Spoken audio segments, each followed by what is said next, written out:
Magaalaa Moojootti piroojektotni 138 baasii qarshii biliyoona 1.2 oliin ijaaraman eebbifamuun tajaajilaaf banaa ta'aniiru.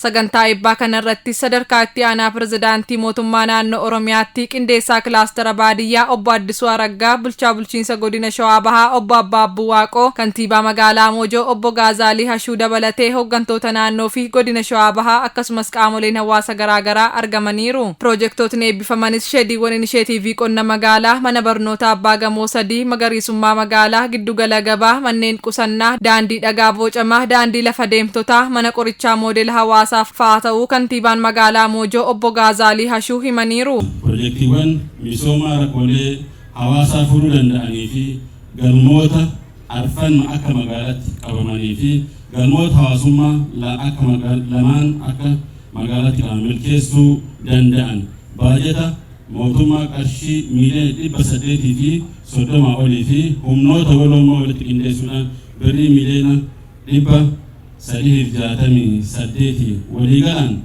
baajata birrii biliyoona 1.2 hiikuun piroojektonni 138 hojjetamaa turan guyyaa har'aa eebbifamaa jira. Piroojektotni kunis baajata mootummaa fi hirmaannaa uummataan kan ijaaraman yoo ta'u, fayyadamummaa uummataa kan mirkaneessanii fi guddina biyyaa kan saffisiisan ta'uu himanii qaamolee milkaa'ina sagantichaaf shoora olaanaa bahan galateeffataniiru. Piroojektonni misoomaa har'a eebbifaman kunneen gaafii uummata keenya barootaaf ture kan deebisanii fi fayyadamummaa isaanii kan guututti kan mirkaneessan yoo ta'u baates garuu kutannoon paartiin keenya boqonnaa malee uummata isaatiif hojjetee jijjiirama qabatamaa agarsiisaa jiru kan itti dhugoomudha.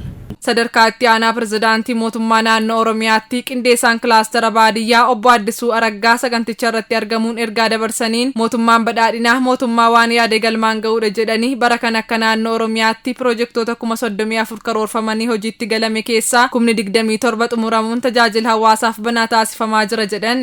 Mootummaan naannoo Oromiyaa mootummaan paartii badhaadhinaatiin hoogganamu mootummaa waan karoorse fiixaan baasuu danda'u. Mootummaa waan yaade uummata isaa qabatee galmaan ga'uu danda'u akka ta'e raawwiin keenya waggoottan 5-6 darbanii ifatti argisiisa. Akkuma hundi keessan quba qabdan piroojektota eegalaman yeroo gabaabaa keessatti xumuranii tajaajila uummataatiif oolchuudhaan rakkoo hawaasummaa, rakkoo diinagdee uummata keenyaa hiikuudhaaf hojiiwwan jalqabaman hojii ifatti bu'aa buusan ta'uu erga eegalanii bubbulanii jiru. Kanaaf piroojeektii eegalanii xumuruun paartii badhaadhinaatiif piroojeektii eegalanii xumuruun mootummaa keenyaaf aadaadha malee waan haaraa miti jechuudha. Akkuma baroottan darbe bara kanas piroojektota mootummaa naannoo Oromiyaatiin guutuu Oromiyaa keessatti ijaaramaa jiran 34 keessa piroojektota birrii biliyoona 202 ijaaramaa jiran piroojektota gara 27 xumurree eebbisuudhaaf qaqqabnee jira.